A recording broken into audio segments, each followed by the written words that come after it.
ગુજરાતમાં ફરી એકવાર ઈમેલ મારફતે બોમ્બ બ્લાસ્ટની ધમકી મળી આવી છે ત્યારે આ વાતને લઈને ખૂબ જ ચકચાર મચી ગઈ છે અને ભુજ અને વડોદરા કોર્ટમાં આ ધમકી મળી છે કે ત્યાં અત્યારે બોમ્બ બ્લાસ્ટ થવાનો છે ત્યારે પરિસર જે છે એ ખાલી કરાવી દેવામાં આવ્યા છે અને એજન્સીઝ બધી તપાસમાં લાગી ગઈ છે ત્યારે જાણીએ ખાસ અહેવાલમાં કે શું છે આખી વિગત.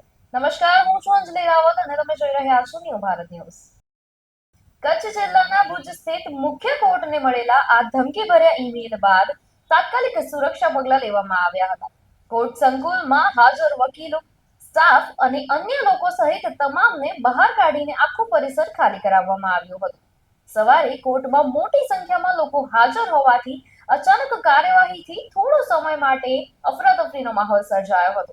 ત્યારબાદ પોલીસ અને સુરક્ષા દળોએ સમગ્ર વિસ્તારમાં ચેકિંગ શરૂ કર્યું હતું. બીજી તરફ વડોદરા કોર્ટને પણ સમાન પ્રકારની ધમકી મળતા ત્યાં પણ તાત્કાલિક કાર્યવાહી હાથ ધરવામાં આવી છે. વકીલ મંડળ દ્વારા વકીલો અને પક્ષકારોને જાણ કરવામાં આવી અને આખું કોર્ટ સંકુલ ખાલી કરાવવામાં આવ્યું.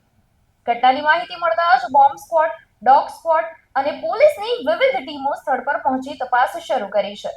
સુરક્ષાના ભાગરૂપે કોર્ટ સંકુલના પ્રવેશ દ્વાર બંધ કરી સમગ્ર વિસ્તારનું સઘન સર્ચ ઓપરેશન હાથ ધરવામાં આવી રહ્યું છે. આ ઘટનાને લઈને આપનું શું માનવું છે અમને કોમેન્ટ સેક્શનમાં જરૂરથી જણાવશો અને ન્યૂ ભારત ન્યૂઝને લાઈક, શેર અને સબસ્ક્રાઇબ કરશો. નમસ્કાર.